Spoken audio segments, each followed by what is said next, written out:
You see me downtown all the time. I'm down now. Uh, was watching other things on YouTube. Either way, uh, the reason I'm online right now is I'm just going to do what I do, walk throughout the downtown area, doing what I do. Nothing wrong with that. And one of the issues for who believes in my rights is I do not tolerate other people abusing me or threatening me or saying, you can't do this, you can't do this, you can't do that.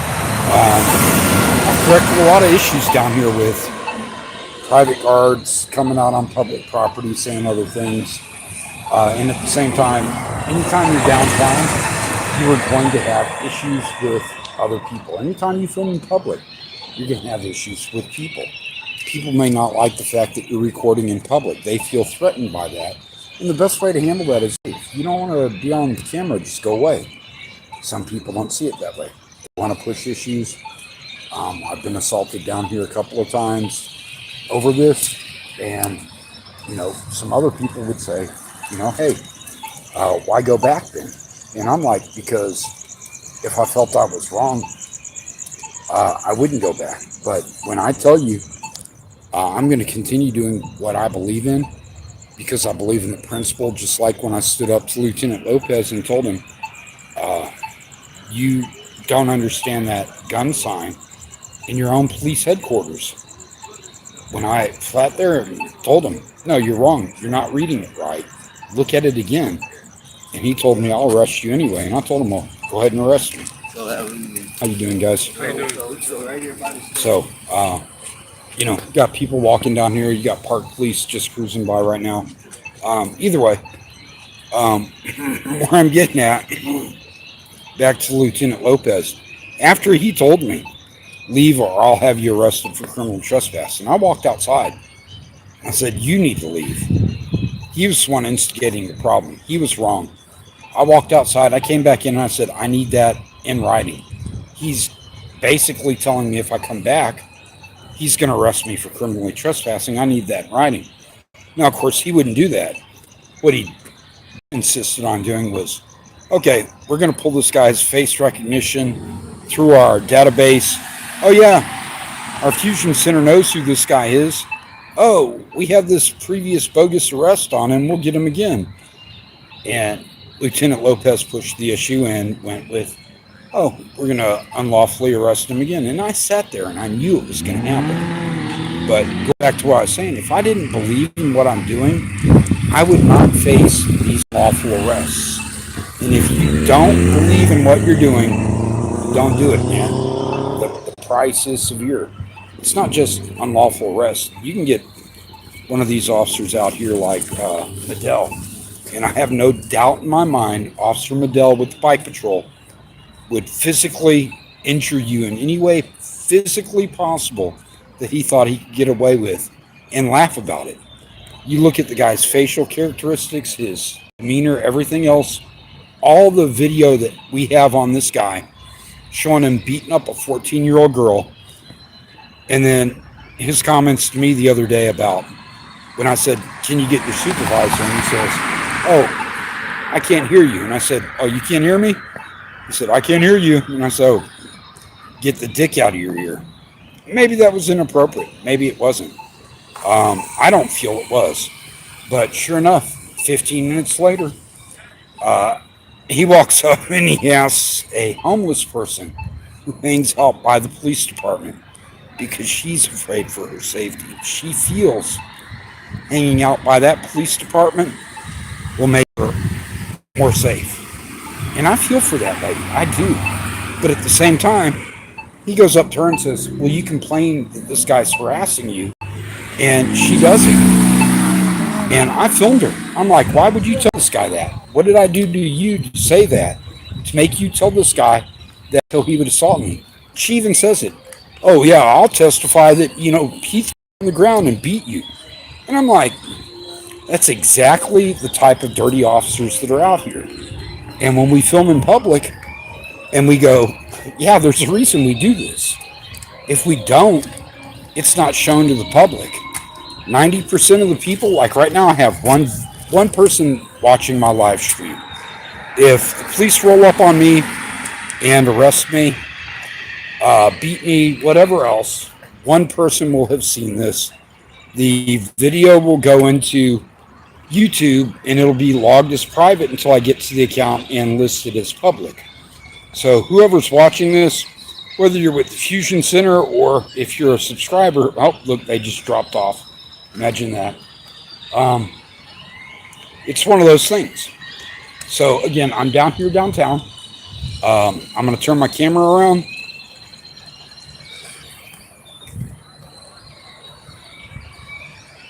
It's the Tower of the Americas in the background. This is Travis Park right over here. Travis Park has a lot of different issues. Technically, it is San Antonio Park Police jurisdiction. A lot of different issues with that because the Park Police will assume they have jurisdiction on the sidewalks where they don't really have jurisdiction. But, I mean, the fact is they're police officers. They're peace officers in the state of Texas. But they'll tell you if you walk down that public sidewalk that you are not allowed to have a firearm because it's on park property, but it's not. It's on a public sidewalk. Pick and choose your battles, guys. I'm over on this side of the street for that reason. Just not going to mess with being harassed for no reason. At the same time, when I come down here and I do film, I know what happens too often, and too many people, especially people who've upset the police, will end up being on the wrong end of the law. When I say that, quite frankly, bike patrol down here, Lieutenant Cooley Shift, Officer Medell, the other officers down there, oh, they'll look out and they'll go, hey, it's the guy filming again, let's get him again. I'm like, I'll beat your charges. I'll beat them in court every single time. But how often does a citizen have to do this? I mean, really, at what point? Wait.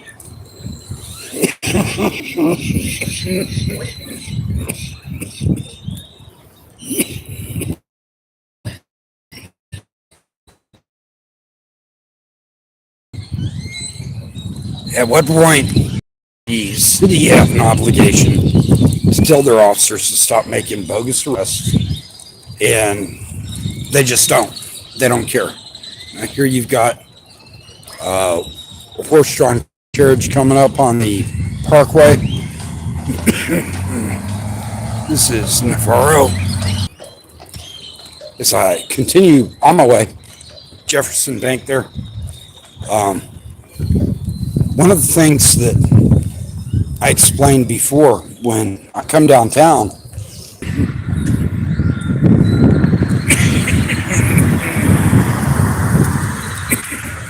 all the activities going on now, and while that activity is going on downtown, if I start out here early in the day and I move out, then as the night gets closer, like right now it's probably about 8 o'clock, more activity will be occurring downtown, and I'm on the outskirts. However, I've noticed many a time. Earlier I was sitting outside just about 2 blocks from here and witnessed 3 fistfights outside of a local pub. Some people are like, oh, call the police. I'm like, I'm not calling the police over that. By the time the cops get there, everyone scatters, cops show up, they're like, what'd you see? And I'm like, what difference does it make? Everyone's gone. The one night that I saw a guy pull a knife and I called the police, and the police show up and they're like, oh, well, we got the guy over here assaulting him with a stick, but we're not going to do a damn thing about it, even though we saw the videotape. And I'm like, exactly, why bother calling the police? In fairness, the night that I saw the guy assaulting the veteran over by the GI Forum, I was mad. I felt like the guy who assaulted him was in more danger than the guy who he assaulted, because about 4 veterans from the GI Forum came out, and they took that dude's flag and his pole away from him because he was using it as a weapon. And yeah, one of them hit him with it. And I'm like, I didn't film that. I was on the phone with the police at the time. But, if the officer had asked me, I'd been like, yeah, he hit him with it. The guy was trying to get it back. He was trying to take the weapon back that they took away. Things like that happen. And, the cop's like, so they took his property. I'm like, yeah, the dude was using it as a weapon. They took it away. I told them, give it back to him. If he swings it at you again, do what you got to do. But right now, if he's calm, let him walk away with his flag and his little stick with the flag on it. And we're down here. I guess this is close to Pecan and 3rd because that's the Greyhound bus station. Down here, you got some flashing blue lights. I'll probably walk down that way. Like I said, I've got nothing really else to do. It's Thursday night. I don't have any plans for Friday in the morning that I need to be up early. So I can be out here pretty late tonight. At the same time, I also know that being out here typically is not going to be a good experience for me. And all the times that I've come down and filmed in downtown San Antonio, the only times I've ever been assaulted was close to when the bars get let out or similar situations to that. And I'm like, I get it. People come out of bars, they're drunk, they're stupid. They're like, hey, you're filming me. I want to fight you. I'm like, whatever, dude. Just go away.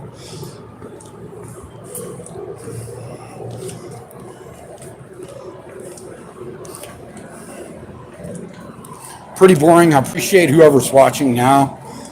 Being in the live stream, I don't see any chat. That doesn't mean you didn't put one up. It's just I didn't notice it. If you want to say something, I may be able to verbally respond.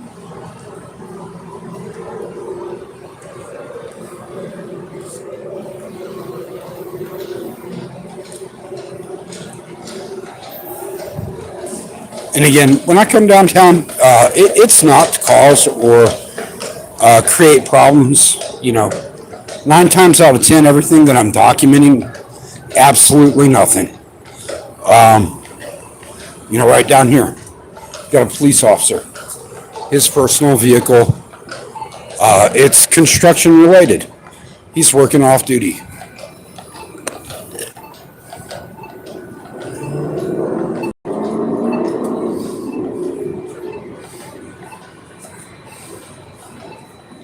And he's talking to a citizen there.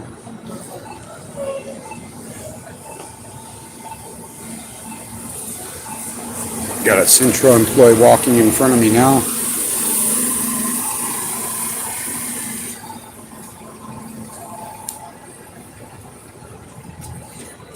And again, citizen standards changed a long time ago.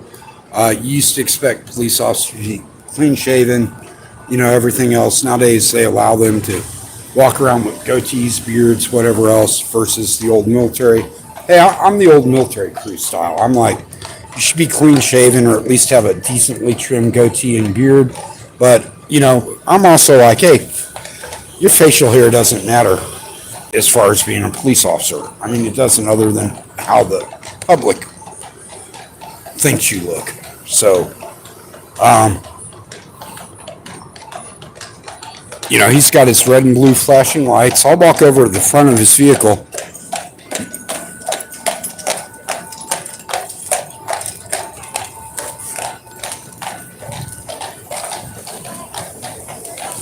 And you will see there are no license plates on the front of his vehicle.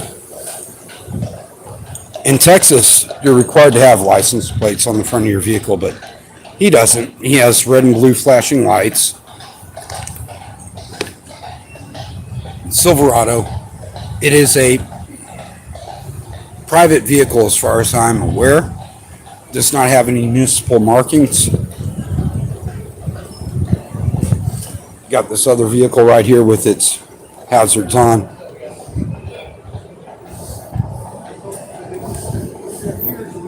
So we'll walk up behind here, and so it's PJJ 5032. Of course, with all those slides, you can't really see it that well, but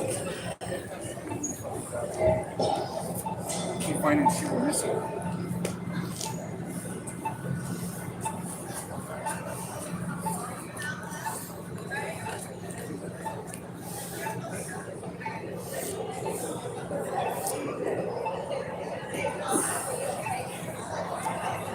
how you doing, officer? Is the sidewalk closed this way or just that way? Right now it's not really close because they're actually probably going to tear us down. They found the spot they're going to be working at, so we're good right now. So this is construction. They're looking for communication cable that they need to work on. Okay. My understanding. Okay. Which department do you work for? I am a reserve deputy for Maverick County. Maverick County. Okay, not a problem. I noticed your red and blue lights, but it's not that's your personal vehicle. Okay, no, that answers my question. Appreciate it. Not going to give you any grief. How you doing tonight? I'm doing good. Doing good. It's a nice night to be out. Yeah, out here enjoying the town. Notice the lights, but I'm like, if I walk down that way, I might get in trouble. No, you're good. Okay. No worries. Okay, well, appreciate it. We're going to make sure nobody gets hurt or falls into the hole. Got you. Maverick County. Yes, sir. What's the seat of that county?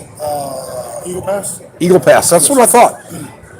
You got a lot of Eagle Pass officers, reserve officers working up here. What do you got? About 750 of them? I have no idea. Yeah. I know there's a lot. I did my 20 years down there and decided to do this traffic stuff.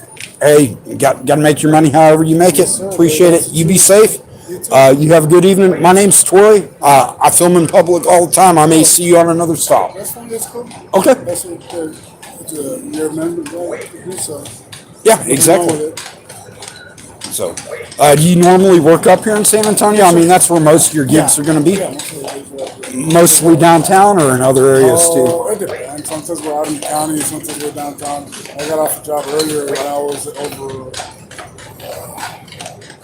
what's the north end, the 1604 and UTSA. Yeah, I know the area well. Yeah, I was out there earlier on today. Didn't work this one over here. But they closed all this off. We didn't even find where they were going to have to work. But they found it. It's going to be down there. So. Okay, well, you be safe tonight. Thank you for your time. Yeah, I'll give you a fist bump or a handshake. Thank you. Either way, like I said, if you see me around, I film all the time. It's just what I do.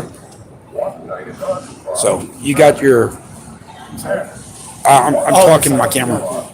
You got your horse-drawn carriages. They're going to go down this way again. Not sure what the traffic problem was. He's telling me they're looking for a cable line. And again, I'm like, well, I'm not going to walk down there if they're going to turn me around. But again, in the state of Texas, peace officers can get reserve status. And basically that means that they work part-time, sometimes even voluntarily for a police department. Most times that's what it is. They say, well, I'll work voluntarily for you. Just let me keep my credentials. And once they have their peace officer status, they can run around with red and blue lights like this guy up here. Now, if you notice, after I made that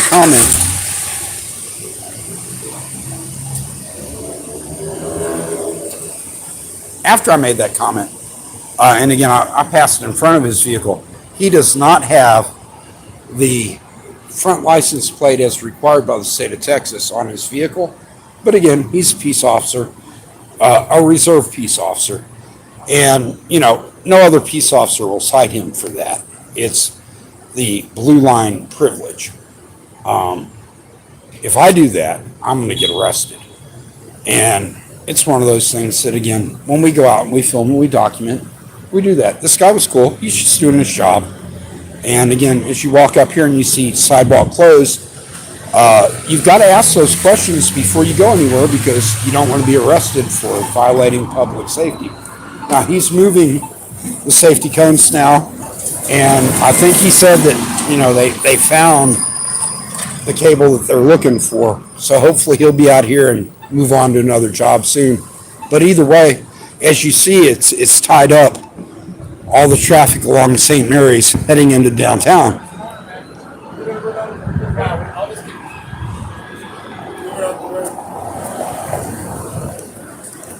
So, so it's clear all the way up here? Sorry, sir. It's clear all the way up there now? Okay, no, I'm just asking for my viewers because, you know, they're coming downtown. So they found the problem, or not where the problem is, I guess would be a better description of it. So these lanes will be open. People will be able to come down here. They'll block off other lanes as they're looking for the problem. But for right now, they're going to clear this up, let the public through.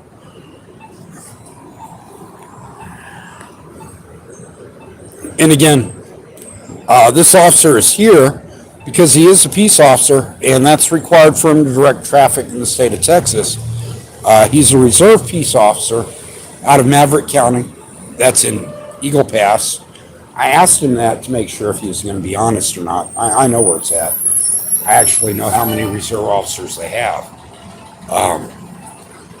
But you get all these reserve officers. Heck, I've got a local department with 3 active duty officers here in San Antonio that has 50 reserve officers. Yeah, that's right, 50 reserve officers. Why do you think that is? It's so that police officers can continue to milk the public and get jobs like this guy's doing right here. Full grown beard, whatever else. And again, I'm like, I don't care about the beard. I really don't. I could care less if officers, you know, have full grown beards or not. Yeah. If I go to my job and I don't look professional, they're going to say, hey, you need to shave or you're out of here. Police officers, they go, oh, well, you know, this or that. And certain, you know, departments have strict guidelines, and they've been sued over it. And you got to ask yourself, okay, is it fair or is it not fair? And at the same time, as a citizen, if you get pulled over by a guy who looks like that guy back there, are you going to really think that that guy's a police officer? Especially if you look in your rearview mirror and you don't see a front license plate. Oh, well, oh yeah, it's required by the law, but I don't have to have it. So back down here on Houston Street. Appreciate everyone being patiently following. Back down here on Houston Street. Got Holiday Inn down that way. Back down this way is the Houston Street Garage. Don't really want to go there tonight. I mean, I should, but I don't want to go there.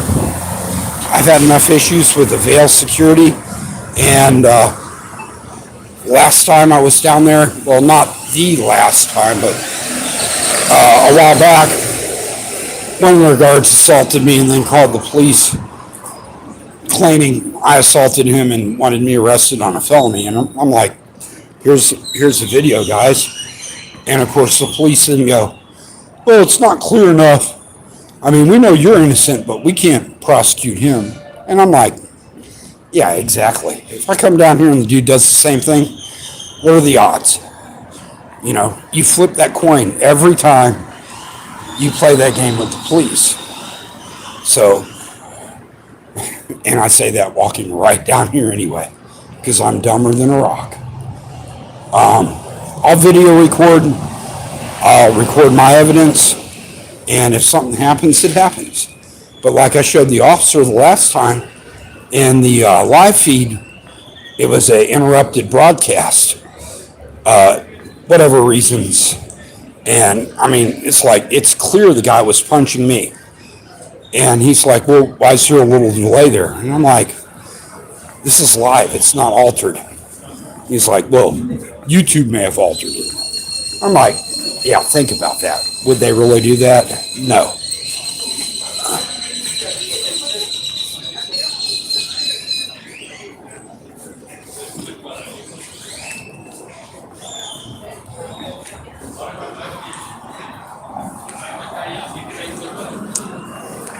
Often amazes me, and I appreciate greatly the fact that I've actually got 2 people watching right now. I don't know who you are. I can't see that myself. Even if I was tech savvy, I probably wouldn't even be able to make one of you the moderator or whatever these other guys do.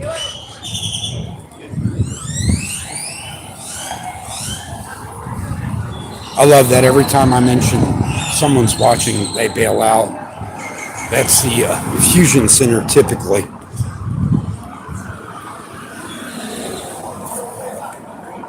But again, you got Houston Street parking garage, the stair and the elevators that way.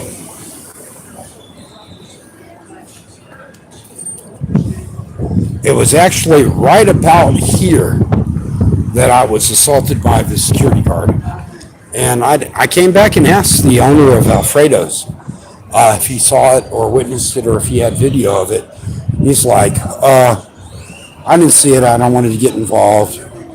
You know, and I'm like, okay. And then I came back a little later after I talked to the police, and one of the homeless people who hangs out here, he plays the guitar right up here quite frequently. Street musician, homeless, however you want to label the individual. And I said, hey, did you see what happened? He's like, yeah, I saw everything. And I'm like, so what'd you tell the cops? I ain't saying nothing to the cops. I'm like, okay, I get that.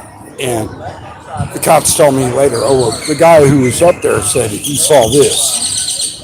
And whether they said that or he said that, I will never know that. What I do know is that I believe what the guy told me he saw, and I don't believe he would change his story when speaking with the police and then speaking with me later unless he felt I was a threat. And quite frankly, I'm not a big intimidating guy. You know, pretty skinny girl, 140-pound, cancer-ridden old bastard who is like, okay, do what you need to do. I'm going to do what I need to do. Got someone walking down the street that looks like a security guard. I can't really tell, but looks like he's in uniform. And again, my vision's not good, so I'll approach that way. And again, anytime you do this, you have to remember that, yeah, he's got name tapes on both sides of his.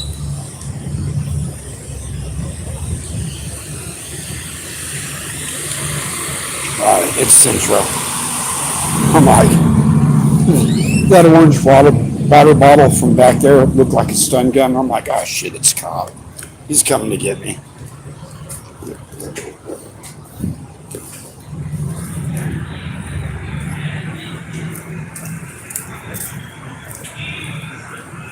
So again, I'm on Houston Street now. This is a main tourist avenue. One of my main subscribers has told me he's seen me walking around this area because this is one of the areas I do patrol when I come downtown. I patrol it for a reason. The police will frequently come by here. They'll scoop up people, get shoplifting, other crimes, and you know, the police need to respond to those crimes. But at the same time, when I walk out in public, I often get harassed or ridiculed by other people going, why are you filming? Why are you filming? I'm like, it don't matter why I'm filming. It's none of your business until you put yourself in front of the camera. You know, that Centro guy, he saw I was filming. He could have said something, made an issue. I'd have turned and, you know, been like, okay, no big deal. Saw both name tapes that were reflective. And I'm like, okay, looks like a police officer to me or a security guard. You know, the reflective yellow, yeah, it looked like a stun gun. I assumed he was a peace officer. I was wrong. A lot of times people are wrong for assuming whatever. I'm also one of those people. You know, we see things the way we want to see them. And that is fact. Just like if I come down here, I'm about to pass, got this guy filming this beautiful young lady. She's sitting on the corner. She's looking over my way, but he'll be like, well, I can film her, but you can't film her. I'm like, wrong. He may get mad about it. He may go, oh, well, what right do you have to film? And for me, my best course of action would be to walk away. But I'm too stupid to do that. I'm going to be like, express the fact that I have the right to do it. And that may lead to a problem. So either way, heading back down towards the Alamo now, and then I'll go back down towards Bike Patrol. Hopefully I won't meet Medell again. If I do meet Medell, I can almost assure you I will be ending up in jail tonight, based off of Medell's previous history of bullshit. And I don't really care. I mean, I really don't. I'm like, Monday is 4 days away. Do what you got to do, Medell. Every time you play this, it gets dropped. He doesn't suffer any consequences. Other people are like, well, you do. You got all these arrest records. And I'm like, yeah. Got 4 arrest records, no convictions. Yeah, an employer doesn't look at that. What an employer looks at is, oh, shit, you got arrested. Oh, you look like a bad guy. And quite frankly, when an employer looks at your records, doesn't want to speak to you, those are the type of employers you do not want to work for anyway. But arrest will affect your ability financially in the rest of the world. Like it or not, I mean, it's just a fact.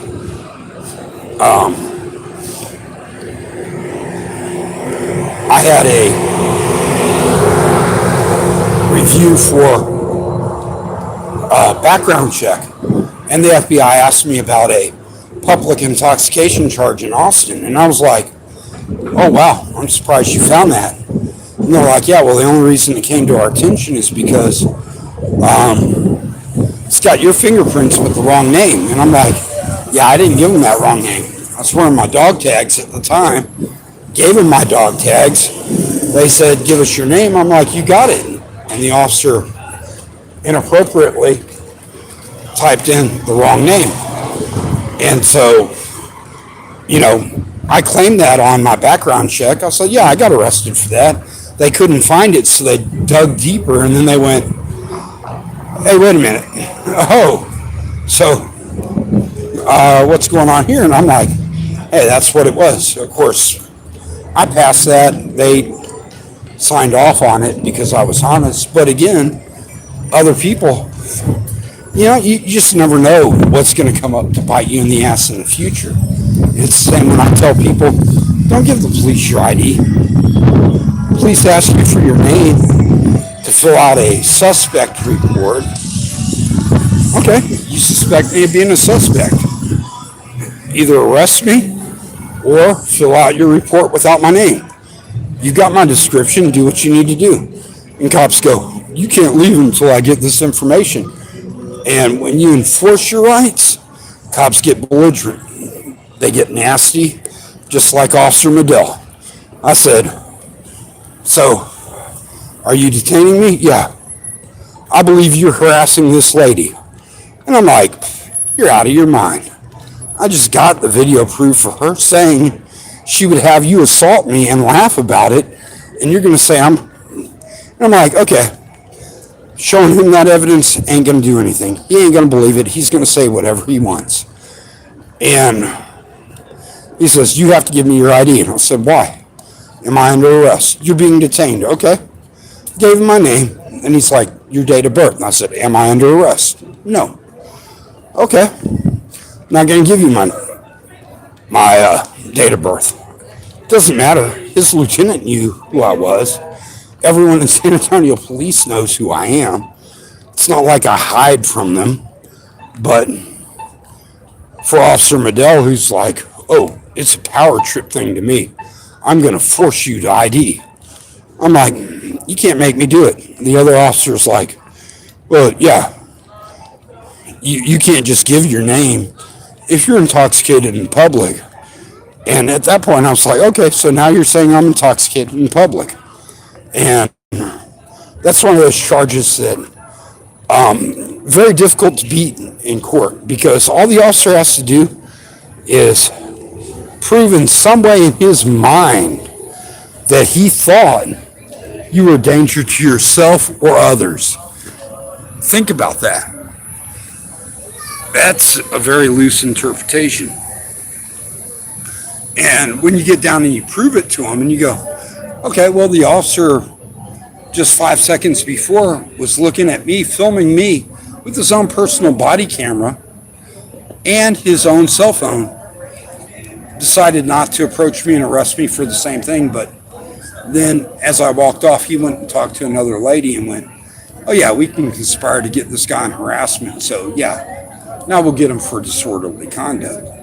These are the types of things when I say dirty officers, they pull dirty officer games. And if you're not aware of those things, you ought to be. Because if you film in public and the police don't like you filming in public, they will find one of these charges to get on you. So, again, I'm over here by the Alamo right now. I'm sitting back from the Alamo right now, simply for the fact that I'm going to rest, relax. My breathing's not that good. Took about a 6-mile walk today, and that's good for my health. At the same time, I'm still an old man. And when I walk that far, these old bones just don't appreciate it.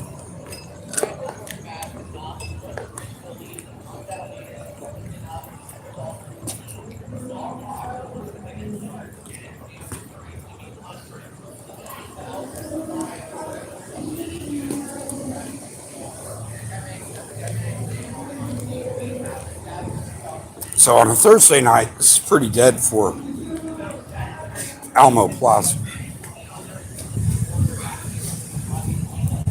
Got a guy jogging down this way.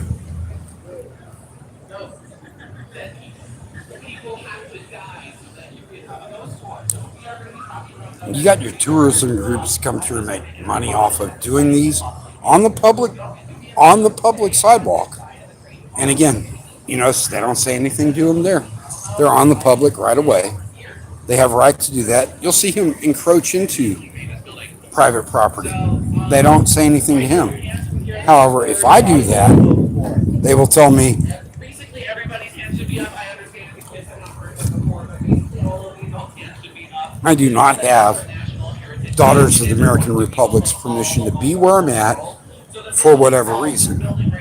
And again, you see what I'm talking about. If you're looking at where the guy is, he's doing this public tour. Got no problem with that. He's making money doing it. Got a lady over here walking her dog. She's getting a free tour. They used this mission for 118 years until 1836, when it was converted into military application for the Battle of the Alamo. So the Battle of the Alamo, that is what makes this such a significant location. This battle was one of many battles that was fought during the Texas Revolution, so that Texas people could gain their independence from the Mexican government. That means there is two sides to this story. There is the Texas Defender side, and there is the Mexican Army side. On the Texas Defender side, we have three very important people. The first one was Lieutenant Colonel William B. Travis. William B. Travis was the commander of the militia for the Battle of the Alamo. Now, when we get to the end of this battle, Travis's body was discovered inside the mission, dead on the ground with a gun still tucked underneath his shoulder. We believe while he was bleeding out from multiple war-related injuries, he was still firing at enemies as much as he could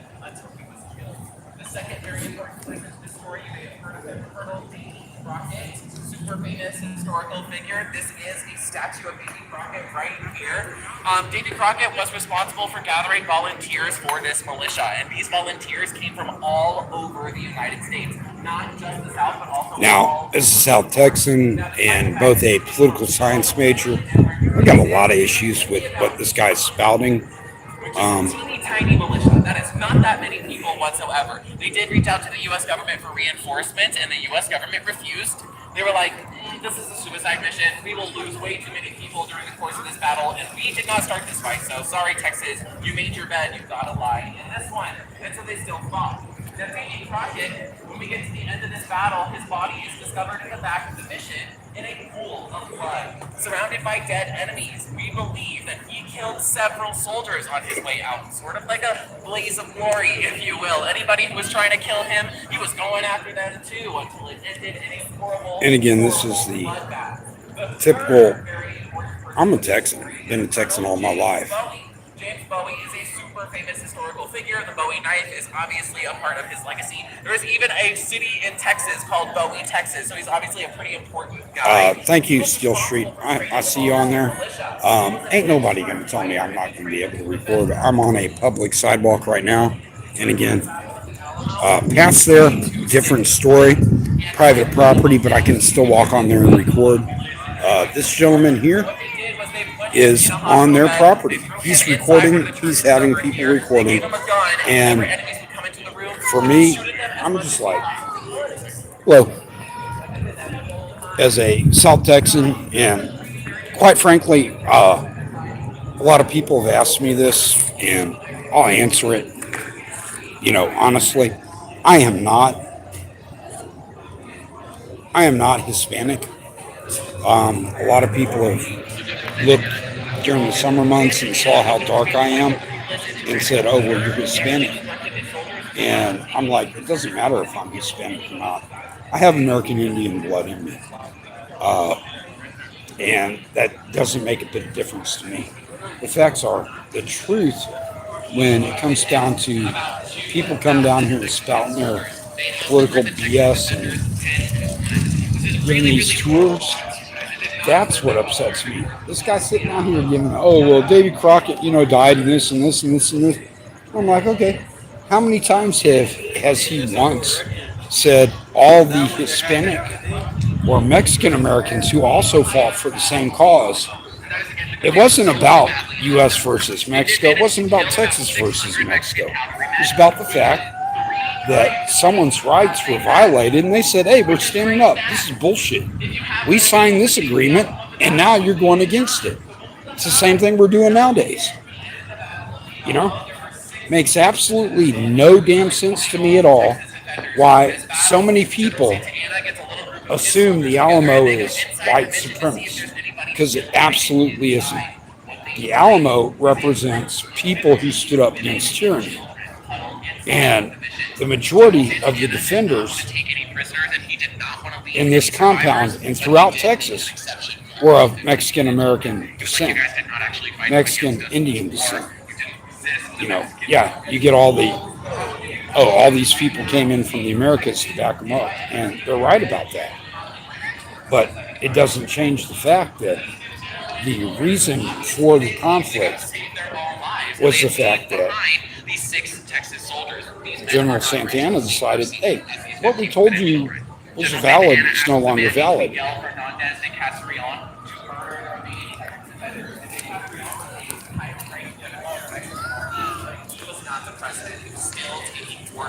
Despite this power dynamic, De Castrillon refused. He was like, we just killed all their friends and family, basically destroyed everything they know and love. Maybe we can keep them as prisoners or as slaves or something, that they don't have to die right now. And unfortunately, General Santa Anna didn't agree. So he pulled out a long saber and he killed the remaining 6 Texas soldiers right there in front of General De Castrillon. It's a really, really horrible thing to do, but that is the kind of general Santa Anna was. So we've got about 800 bodies that are strewn about the battle site here, right? 600 Mexican soldiers and 200 Texas defenders. That's a lot of bodies. General Santa Anna decides he's got to clean up this mess. So he has his men construct 3 funeral pyres. The first funeral pyre was a mass grave, which if you look below your feet, we are standing on this grave right now. This stoned area outside of the mission here is a part of the oldest and the largest mass grave in the area. Quite literally, hundreds of bodies buried beneath our feet right now, which contributes to this being the most haunted location in downtown San Antonio. The second funeral pyre was a pile of bodies and wood chippings that were stacked up not very far from the battle site and then burned. And the third funeral pyre, I think, was the worst, and that is the San Antonio River. That is the river walk, everybody. 186 years ago, a bunch of bodies were just tossed into that river. So maybe that is why the water is still green. I do not know. I am not an environmental scientist. I am just a tour guide. Gotta love how this guy plays this. Either way, I come downtown. I see this all the time. It infuriates me, but I understand they're doing it for money. They're doing it. They don't care about the politics. They don't care about history.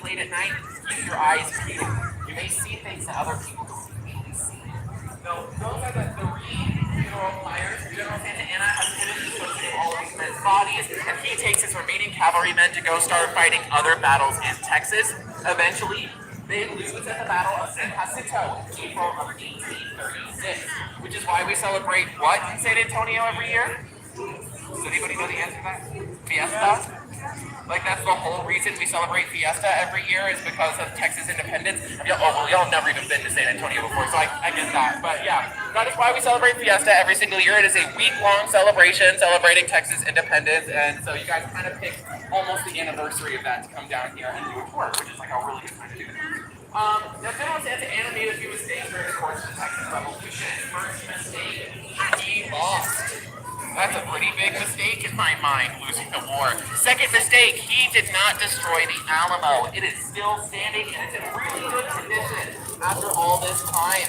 It was believed that he made a few attempts to destroy this building after the revolution was already said and done. Just Gotta love it. Texas people, but obviously none of those ever panned out. Now, this building has had several uses since time as military fortification. At one point in time, it was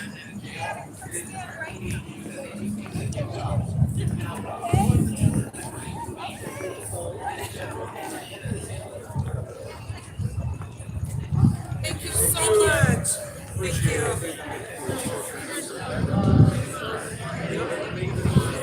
So I've come back from this side because earlier there's your officer over there. They were basically, it wasn't their intent, but the way that they stood was blocking people's access to this area.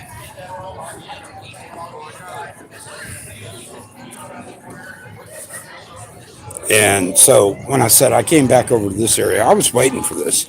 I came down here about 4 months ago. Maybe it was only 3 months ago, and they told me I couldn't record. And I'm like, to hell with you, I'll be back.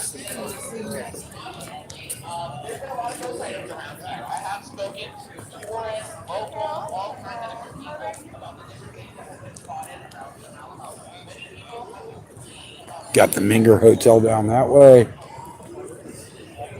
Got a armed security guard over here on his cell phone. How you doing? Noticed my comment. Immediately addressed that. Obviously, he doesn't feel I'm a threat, but he did put away his cell phone.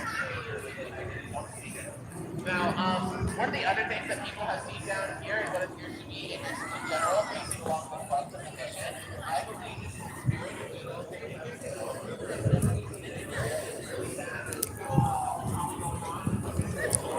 Got a question for you. That taser, what type of taser is that? I wouldn't be able to just taser. Just a taser? You don't want to answer, or you choose not to answer? Fair enough.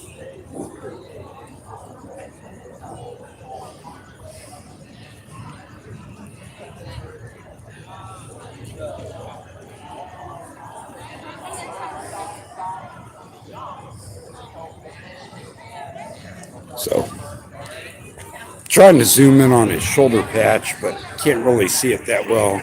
Now he's backing off, so. Oh, there it is. Alamo Ranger.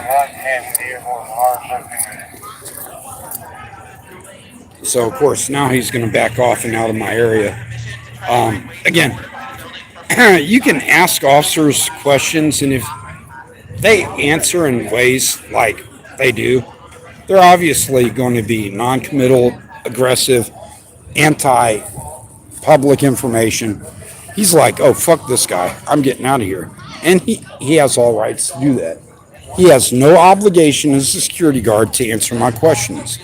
At the same time, there's absolutely nothing he can do legally to prevent me from asking those questions. I'm not going to pursue him and ask those questions again. Some people would go, oh, well, that may be harassment.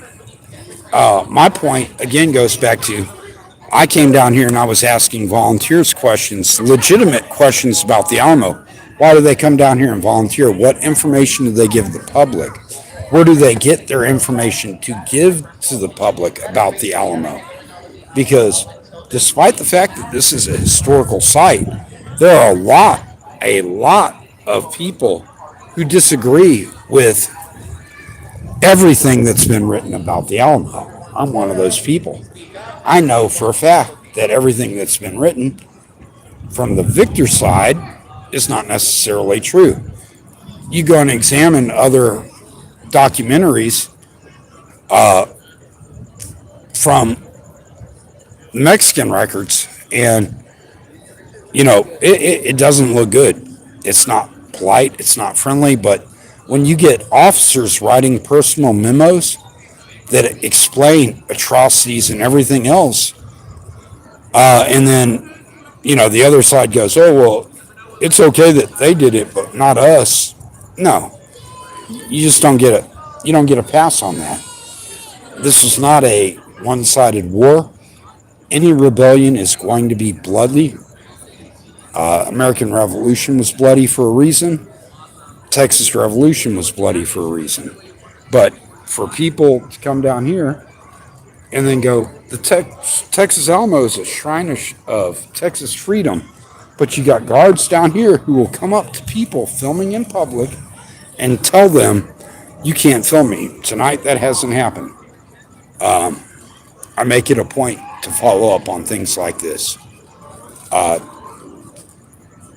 It may happen again in the future. If it does, I'll post it again in the future. But tonight, the guard did what he needed to do. He's like, I don't like you, fuck you. Look, the guy's going to pose with a guy. He's posing with him down here. He won't answer me a simple question, oh, what kind of taser is that?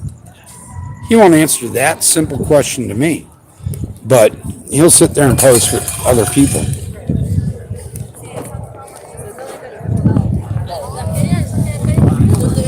So come down here. La calle donde veníamos. Is everybody happy with the photos they took? All right. We'll check later. Come back. So, Perfect. So we're gonna keep moving this way if everybody wants. without affecting this guy's money or whatever else, I do want to find out what tourism group he's with and talk to their people about their spiel. Again, it's designed for commercial development.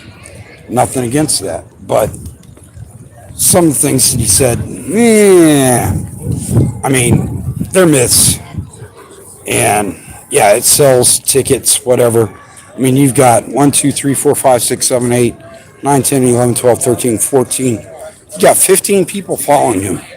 They're all sold his tour by local hotels, other things like that.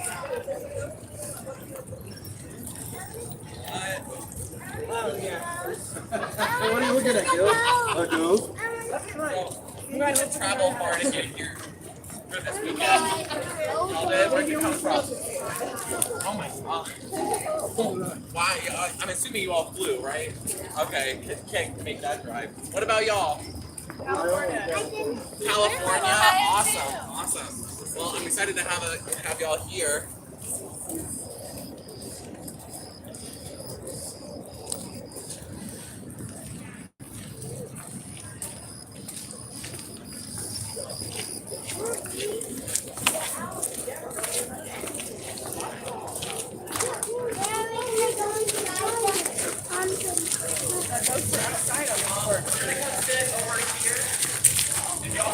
Sit on this ledge.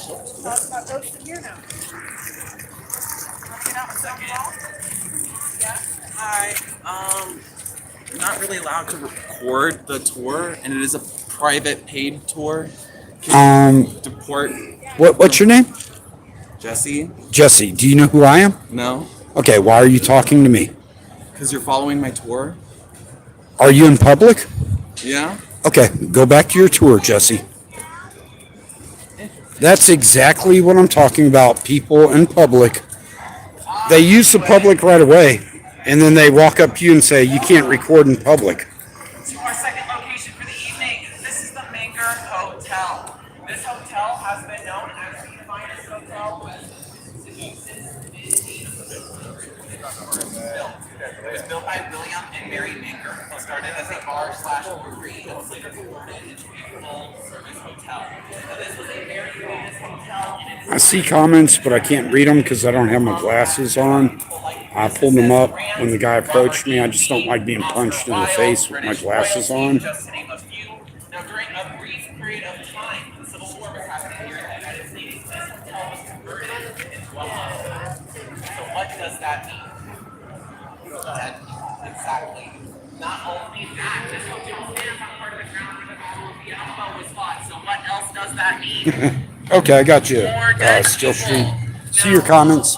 Again, what I do when I follow groups like this, they exploit the public right of ways and they use the public rights of ways to make money, but then they get upset if you record them and they go, you can't do this. This is my private group.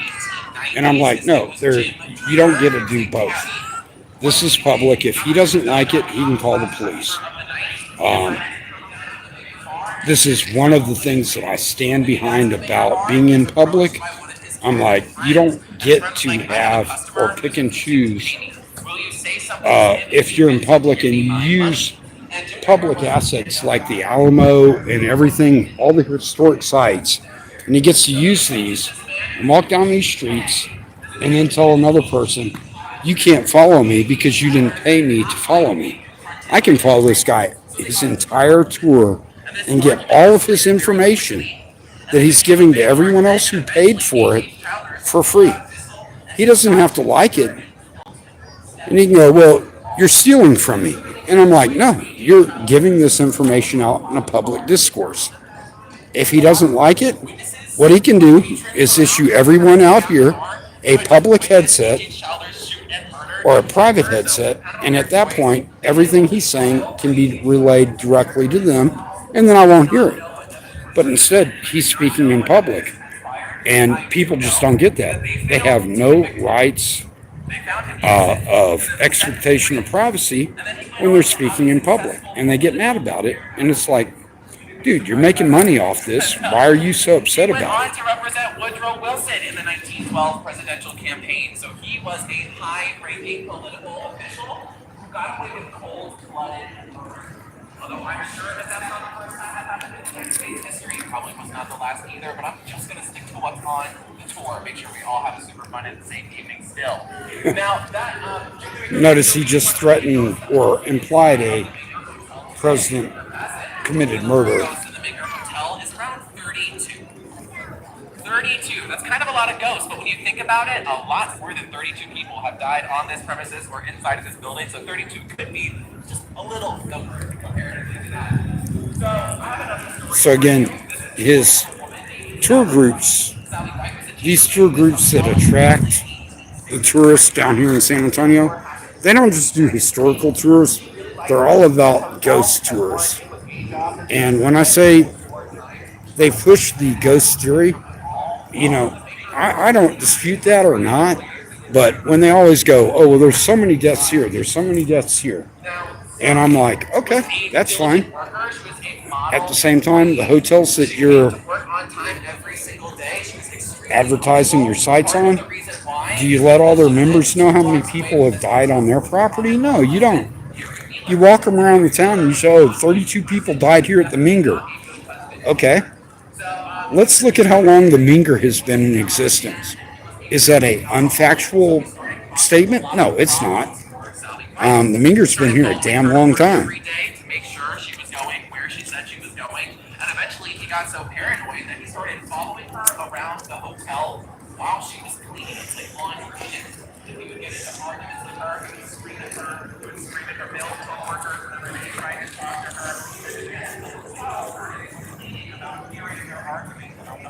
So, I'm not sure who's still watching or if you even saw the confrontation with this gentleman when he walked up and he going, what are you doing? I'm like, go away. I mean, I'm like, I took off my glasses because I've been struck by these people down here before, the ghost tour people.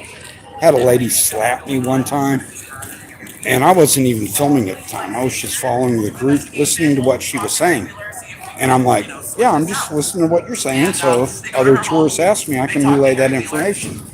And she was like, that's my private information, and slapped me and ran off. By the time I pulled out my cell phone, she was 3/4 of a block down the street. I tracked her to exactly where they're at. As a matter of fact, I'm going to walk up there now. It's probably where this guy is based out of. The next morning, she woke up and decided she was just going to head into work. Instead, I'll just follow him and laugh as he walks back to the same location. It's right up there across from the Minger. If you go down the street from the Minger, 2 blocks, they're on the right side. So about that way, 200 yards from here. And I have no doubt in my mind at all that this guy works for that same company. Because again, got no problem. They're making their money. They do what they need to do. But their right to make money does not trump my right to record in public. Does not trump my right to walk in public.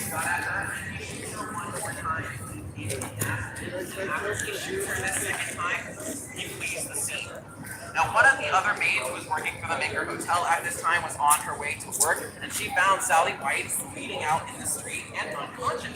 So, she went to get help. She went and got doctors, police officers to come and take the statement, and gathered her from the street. They brought her the rest of the way to the hotel. They took her up to the 3rd floor of this hotel, and they treated her for these injuries for 2 days. 2 days she survived after being shot by Harry Miller twice in really horrible, fatal places. And then she died on the 3rd. Now, what this means to get to the same here, especially those who this hotel, they have seen her around here. Sorry, I'm seeing the comments, but again, I can't read them. Now, for context, the Minger Hotel does do their own ghost tours. They have tour guides on staff. They'll show people around the hotel, share the stories with you. They will also let people do self-guided tours. Sometimes they have to file a list of stories and customers stay here and you can read the stories or walk around the hotel. Well, several months ago, there was a major thunderstorm that came through San Antonio that was happening during one of my tours. And so I had to take all of my guests inside the Minger Hotel, and we were waiting the storm out. So I had already finished sharing all the stories with them. And then all of a sudden we were trapped inside, and it was raining and thunderstorming and lightning outside. It was like the perfect setting for a ghost tour. Like you really need the full force of nature. Absolutely beautiful. This guy who's complaining about me filming in public took his entire crew into a private residence, private property. Not just on the 3rd floor, even though that is where she was most spotted. People say she wears a scarf and a long necklace. She says they say that she wears a little paper tiara on the front of her head as well, which symbolized her status as a maid at that time. Her uniform does not match the rest of the uniforms from today. And people who stay on the 3rd floor of this hotel have So I've got this child keeps creeping over this way, so I keep moving my camera away from her. How you doing? Trying to keep your child off my video. She has never been known to speak to the guests of this You enjoying hotel. San Antonio? But people have reported hearing the sounds of the disembodied voices of Harry and Sally arguing throughout the hotel hall. Thank you, sir. Imagine spending your afterlife in a place that you used to work. So Arguing with your ex-boyfriend. you can only do for so much when you're in public about avoiding is terrible. children. That is a horrible getting in your and film, unfortunately, that is but how Sally White is spending her time inside of this most hotel. people understand you're not, trying to make them part of your story. Well, after he fled the scene, he actually disappeared from San Antonio, and he was never heard from or seen by anybody in San Antonio ever again. So this was another wrongful, unjustified murder. He was never brought to justice, which I'm certain causes Sally White a lot of unrest in the afterlife, although I'm not really sure how much she was getting. She was arguing with basically the entire time. Now, I know I mentioned some famous people who have stayed at this hotel before. One of those famous people is the former president, Teddy Roosevelt. Yes, Teddy Roosevelt stayed at this hotel a few times, actually 3 times in his entire So again, this is the Minger, very popular hotel here in San Antonio. Emily Morgan, right on the other side of the Alamo. Much better hotel to stay at. I stayed there for my honeymoon, as a matter of fact. Very great. No problems at all. Yeah, it's expensive, but again, the Minger down here, it is what it is. If you get a chance to come down here and stay at the Minger, stay. At the same time, you get all the tourism issues because, again, if you stay at the Minger, you're going to have parking issues. You're going to have other issues, valet parking. You know, I mean, like when I park there, I'm like, they're like, dude, you showed up at the Emily Morgan and your car's worth less than the room is. And I'm like, yeah, paid for the room, you know, whatever. So I didn't pay for the room. My wife's friends paid for the room. Very grateful for them. If they actually watch this video, which I doubt, thank you again. It was a great time. I remember telling my wife, she's like, well, where's the Alamo? And I'm like, it's right down there. And she's like, where? I can't see it. And I'm like, it's right down there. And we walked outside. She's like, where is it? I'm right on the other side of that wall. Let's walk over there. And she's like, oh. I'm like, tell you what, let's get in this little buggy, do the typical San Antonio tourism thing, roll around downtown in a horse-drawn buggy, which again, I love the fact that these people do that because it adds so much to people's perception of their value of staying here.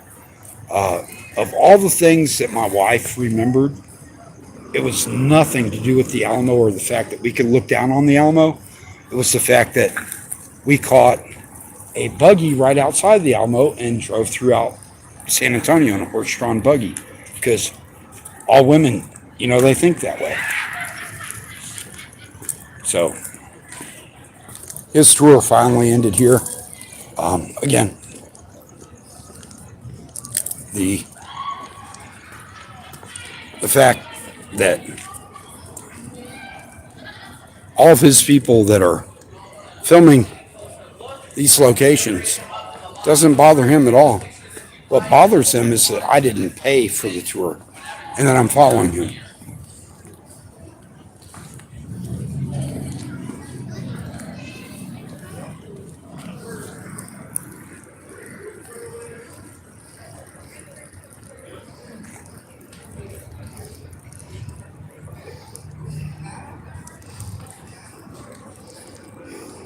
Y'all are ready, maybe down here, start making our way to that location.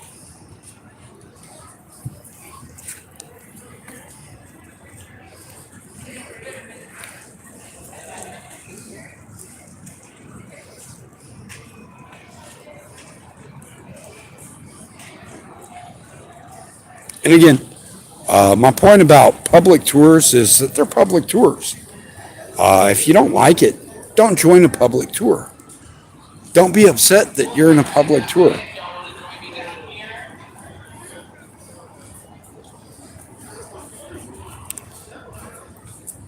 So the property that I'm on is a public sidewalk, public right of way. That's a public right of way. These are public streets. I could walk out on there. However, I don't push certain issues because private security and park police will always go, oh, well, it's a public road. And when you go, okay, well, you say that, but those are still public sidewalks. Proving it once you've been arrested is a different story. I've always been able to prove it. Other people may not. For me, I'm like, I'll just stay where I'm safe. Where I know I'm safe because I have the GIS survey in my back pocket or on my cell phone.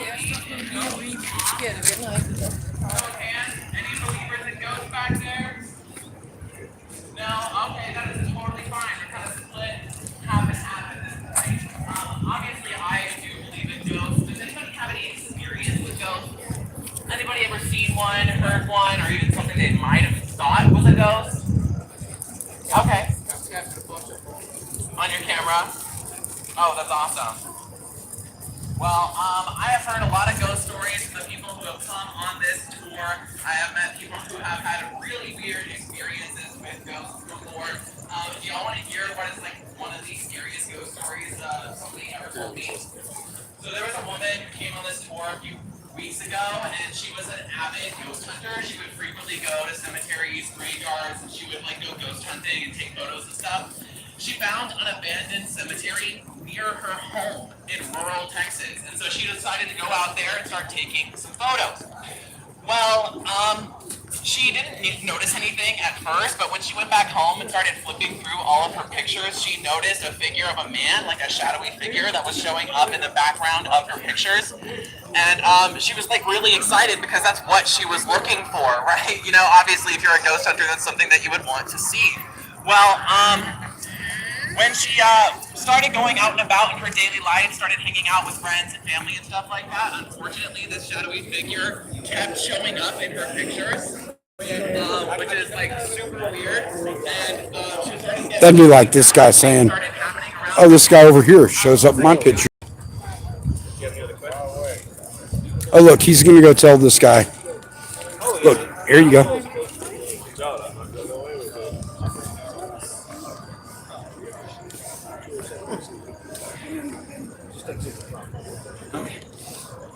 We're gonna keep going, y'all. How you doing, sir? I'm doing well. Yourself? Not a problem. Was he complaining about me? Okay. He made a threat to contact you guys, and I'm like, hey, I'm just filming in public. Things started happening around her home that she couldn't explain. Items would go missing. Her doors would open and shut, even though she lived like by herself. So as you see, the tour guide walked over to this Alamo Ranger and tried to get him to imply that I should be filming. The Alamo Ranger did his job and was like, hey, leave the property.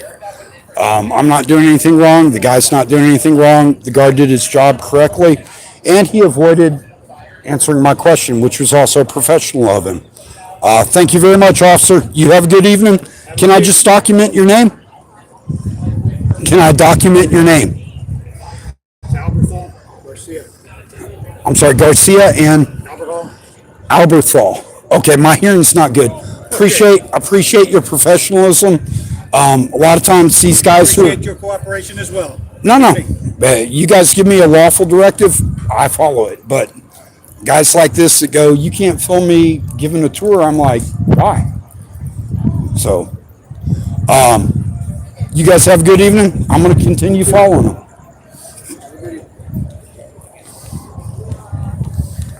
So again, these guys tonight, they've been briefed. They've gone through this enough times.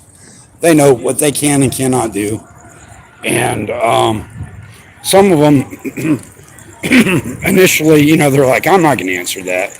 But I'm like, I get it. I don't blame them. They're like put in a bad position. The guy walks up and he's like, "Hey, this guy's following me." They're like, "Well, just leave the property if you don't like it." I'm like, "Are you walking in public? If you have a problem with me following you in public, filming what you're doing in public, call the police. Don't contact these guys." Cha-ching.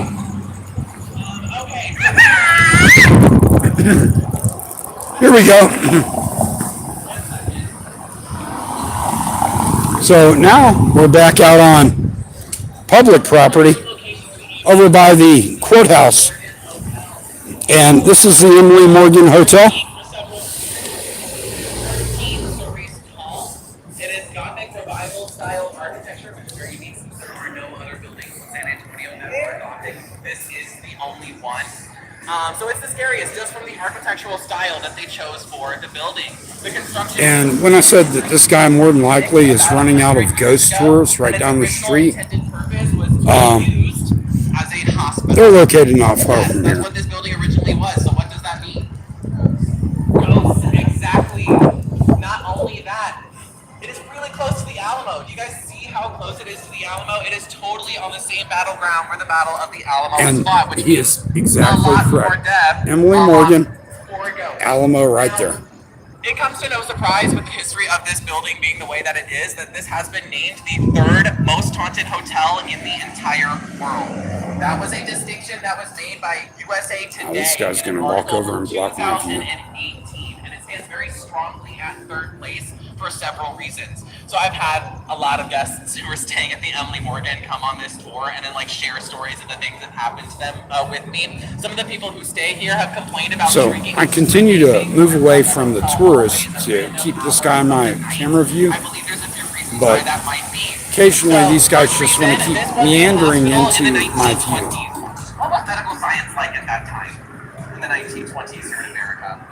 It was not great. It was horrible, actually. Painkillers were not really a thing. Anesthesia wasn't really a thing. And again, people go, oh, well, if you're filming in public, you're being a jerk. And it's like, well, if you go out of your way not to film private people, that's a different story. But this, again, this guy is exploiting public property to make profit. I have no problem. Afterlife. The second used to be the doctor's offices. The upper 3 levels used to be the hospital rooms and the psych ward. So they had a psych ward inside of this hospital, and the screaming and shrieking could be from the spirit of the psych ward. Like events that happened to them in the afterlife now. And again, all these people who run these ghost tours, they always allude to things. And I'm like, okay, that's your right to believe that. I mean, hey, I got no problem with that. I personally have never run across a ghost. I have a lot of bad dreams in my life. I don't deny the presence of ghosts, but at the same time, I can't tell you I've ever witnessed one. And when people, flat out tell me, hey, well, God exists because we say this, and I say, well, you show me that. Tells us that when people are dying, sometimes they'll imprint their energy onto. Sorry, I saw a couple of messages flash by real quick. I'm gonna keep walking north on this street. Now they've all been melted down, We got around, and turned into a pool, which Dan is a water source Ricardo for this hotel, which Rodriguez, also attracts 1896 court case involving Ricardo Rodriguez brought attention to the questions of citizenship and voting rights for Mexican Americans. Actually, it was Mexican Texans. Although actions had granted citizenship to large numbers of Tejanos during the 1800s, some sought to disparage or disenfranchise the group. In 1896, Rodriguez came before federal district judge Thomas S. Maxey to gain approval for his American citizenship request. Little is known of Rodriguez, who indicated at the Bexar County courthouse that he was born in Hijuelas, San Luis Potosí, Mexico in 1857. However, the case in which he is involved, styled an RE or ex parte, Ricardo Rodriguez activated a major influence in the incipient Mexican-American civil rights movement. This is a critical point about what I talk about in San Antonio. And even though I'm not Hispanic, I have indigenous blood in me. It doesn't matter. But the fact is that people of Hispanic culture have always been discriminated against.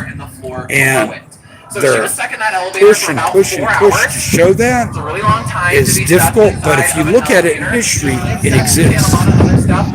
So, in addition to his declaration of intention, Rodriguez submitted affidavits attesting to his length of residency and good character.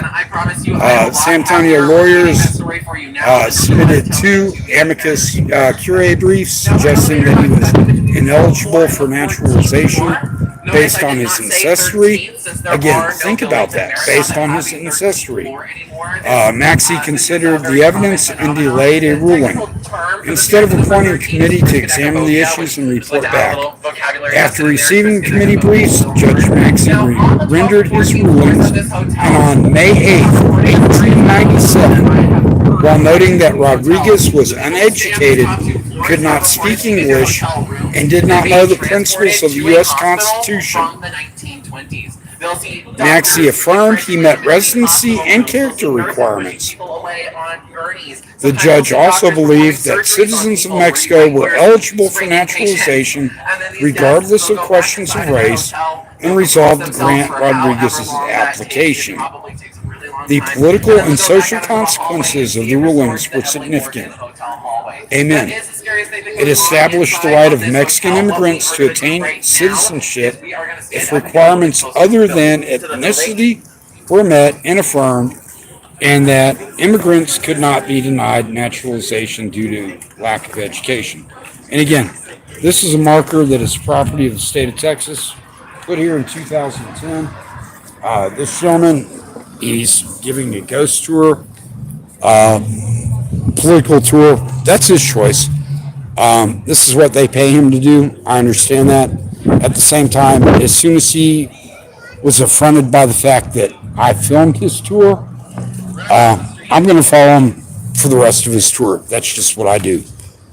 You can call it being a dick, you can call it whatever, but when people tell you you can't do something that you're legally allowed to do, especially while exposing the rights of all of Texas, taking people by the Alamo and showing them that, it's insane.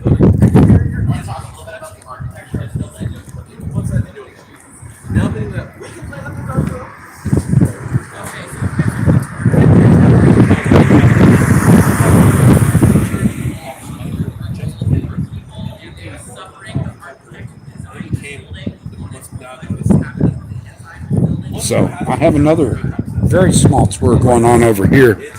Try to just keep the tour guide exposed. He's got his people. He's explaining what's going on. And again, these guys make their money off tourists who come down here. They give the local history as they interpret it, and there's nothing wrong with them doing that. They're making their money. The problem is when they expose the facts that they're doing this and saying, "Oh well, Texans fought for our freedoms," and at the same time they go, "You can't film me doing this." It's irony, and I laugh at that. And because I do what I do, I mean, that's why I went down to the Alamo before. I'm like, you guys can't sit here and tell me I can't film at the Alamo. This is a shrine of Texas freedom. And again, the Emily Morgan there, very prestigious hotel, all the way up there. Back in 2003, that's when I was married. For you people who often ask or, go, oh, what's going on? Here you got your San Antonio officer. He's going to go, yeah.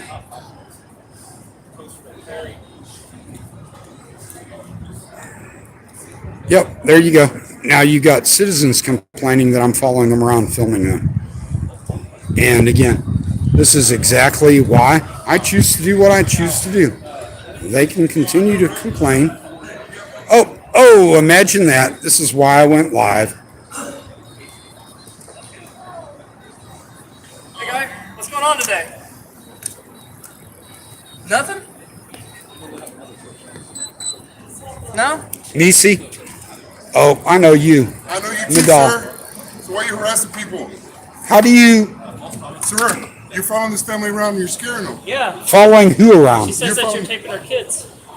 Yeah, that's a nice try. No, it's not a nice try. No. Hey, can you grab her name real quick? Yeah, go ahead and get her name. Yeah. What is your complaint? Your complaint is that you're harassing me for walking around and videotaping them. Why are you following that family around? I'm not following any family around. Okay, good. Okay, so at this time, are you No. detaining me? No, you can leave. Thank you. Goodbye. Bye. Officer Mandel again. That's the same tyrant who pulled Tired of this the rest of bullshit you last last. time, right? Yeah, same thing. And what happened with that? Oh, you're gonna lose that. You're gonna lose that case in court. Am I? You will. You will. I will? Sure. I'm Are positive. you sure about that? I am. I don't think you're right. Just like you lost the one with Jack Miller and other people. Fuck Did you. Yeah, you did. What? Why are you being ugly, man? Why is it me? What's with the cuss words, guy? Here's the middle finger to you, Madal. What? Here's the middle finger to you, Madal. Hold on. You got that family still over there. No, I can continue to walk this way. Are you telling me I cannot walk this way? You need to wait, let that family get out of the way. Get out of here. Okay. How long do I need to wait here? Until they walk away. Okay, so you're detaining me? Now we're detaining you again because the family you're harassing. And if I walk this You way? can go that way. You go that Okay, way. can you give me the name of the person who's No, I can't. complaining? That's their information. Oh, that is? Yeah. Officer Madal, Awesome dog. That's me. what's your badge number? 1452, right there. Okay, thank you. Are you gonna write it down? I don't need to. You asked me 100 times last time. You still don't know. Oh, so look, here comes a little backup crew. Because the family's being harassed. They're not being harassed. Why are you videotaping them? Where was I when you approached me? Across the street, videotaping them. Videotaping what?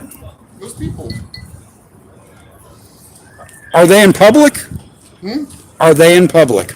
Yeah, but they feel threatened by your. Okay, well, if they feel intimidating them threatened. by videotaping them. Like, remember you told me I was videotaping. You felt like I'm intimidated. That's Oh the thing, wait, bro. so now you're admitting that you videotaped me on your own Huh? personal You said I camera? was. Why would I We're videotape? not I don't gonna even know you, man. play this. I know we're not. No. That's why I'm saying you need to go. Okay, I'm gonna No, go. no, you got to go the other way because that family's over there. Oh, so now you're blocking me. Yeah, you got to go that way. Leave that family. I go alone. this way. Leave that family. No, you got to go that way. So now you're impeding my traffic, I'm impeding your traffic. Yes, I'm impeding your traffic. and the reason for that? Because leave that family alone. If you can't get that through your head, well then I can't help you, bro. Martinez. Harkness, Martinez. It's not Martinez. whatever you want, guy. Okay, I'm just asking. You got a supervisor? Hey, you know our What's your supervisor. super- We went through this before, guy. Yeah, but you couldn't remember your supervisor's name. I Remember? told you to go talk to him. You know where he's at. You can go talk You to him. couldn't remember his name. No, you kept yelling it. And I'm like, okay. I got No, I asked you his name, and you said I can't remember. Then I told you maybe you ought to get your dick out of your ear. See? There you go Yeah, again, guy. exactly. I'm gonna And tell you that and What did I again. tell you? Get it out for me. Oh yeah, and again, you lean towards me as you say that, implying a physical threat. Why don't you back off? Look, Hey, there it goes. Officer Medell, why don't you back off 6 feet away from me? Hey, I know Social COVID. distancing. COVID. Social distancing. Yeah, back off. Are they going? All right, let's go. Exactly. Exactly. Oh, hold on, Sergeant Medell or Officer Medell. I'm not a sergeant. Oh, well, you never will be. I need a case number. You need a case number? Yeah, I do. You made contact with me. I need a case number. Oh, mercy. This guy right here has it for you. Who? This guy. Who's this guy? Birdman. Birdman. Leave him alone, bro. Erdman? Birdman, leave him alone. You're good. Come on. No, I need a case number. I need a case number. You guys detained me without probable cause. Oh, you guys are all going to walk away. Thanks. Guess what? I'm still going to walk right down here and film in public. Fuck SAPD. Fuck all you tyrant sons of bitches. 1, 2, 3, 4, 5, 6, 7, 8, 9 officers come down here for a guy filming in public. And this is exactly why I tell you, when you do what I do in public, you will get this type of response.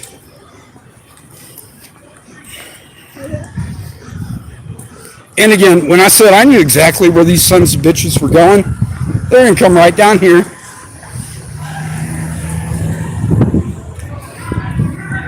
How you doing? I'm doing good.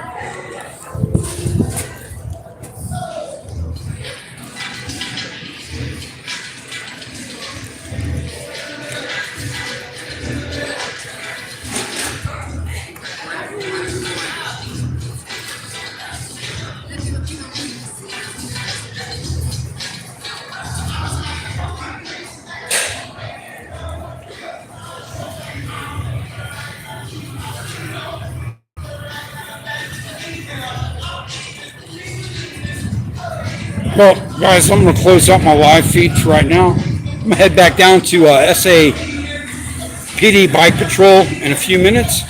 But the facts are, these guys will do what they want to do anytime they want to do it. My battery's dying, so I'm going to close out.